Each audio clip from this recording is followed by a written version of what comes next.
الحمد لله والصلاة والسلام على رسول الله أما بعد waxaa la isweydiinayaa ummadaha waxaa hadda lagu kala saarayaa ummaddan waa sabool ummaddaanina waa hodan islaamka maxay tahay sababaha ugu weyn oo keenaya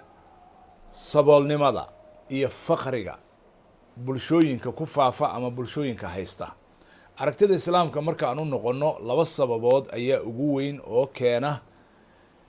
faqriga iyo saboolnimada iyo wax la-aanta ummadaha qaarkood ay la daala dhacayaan adduunka in badanina sida uu ku jiro uu la daala dhacayo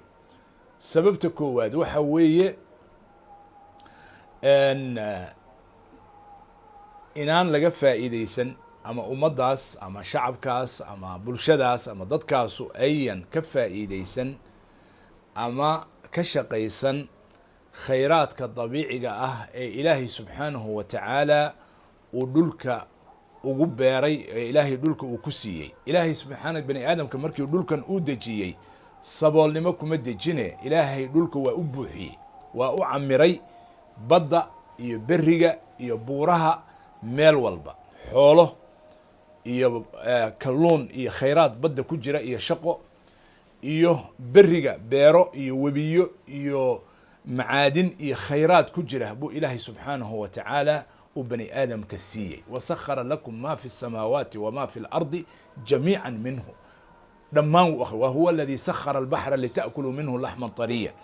ilahay yunbitu lakum bihi zarca wالzaytuna wالnakhiila wالrumaana wاlacnaab wamin kuli thamaraat ilaahay marka khayraadkaas dabiiciga ah ee uu dhulka geliyey inaan laga shaqaysan ama laga faa'iideysan ama dhabcaalnimo dadka ay ka reebto oo aanay si fiican uga shaqaysan waa sababta koowaad oo markaa ummad ku keenta saboolnimo iyo faqiirnimo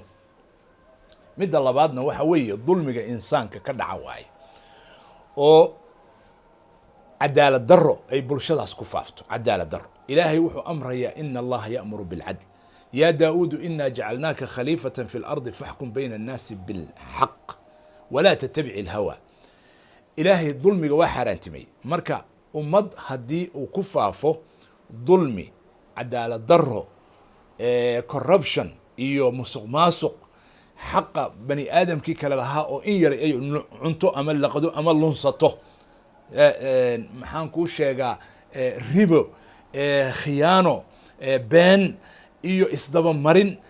bani aadamkii kale uu ku samaynayo waayo waa dulmi cadaalad daro iyo musuq maasuq iyo nidaam xumo iyo eex iyo waxyaalaha arrimaha la xiriira oo ah xagga bani aadamka wax ka yimaada marka meeshay ku yaraatana bani aadamka hodonnima siyaadisa cadaaladdii meeshay ku badato meeshay ku yaraato oo dulmigii ku bato oo musuq maasuqii ku batana dadkii in badan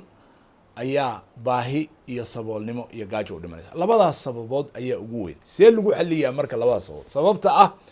khayraadkii dhulka in laga faa'iideysan waayey maxaa lagu daaweeyaa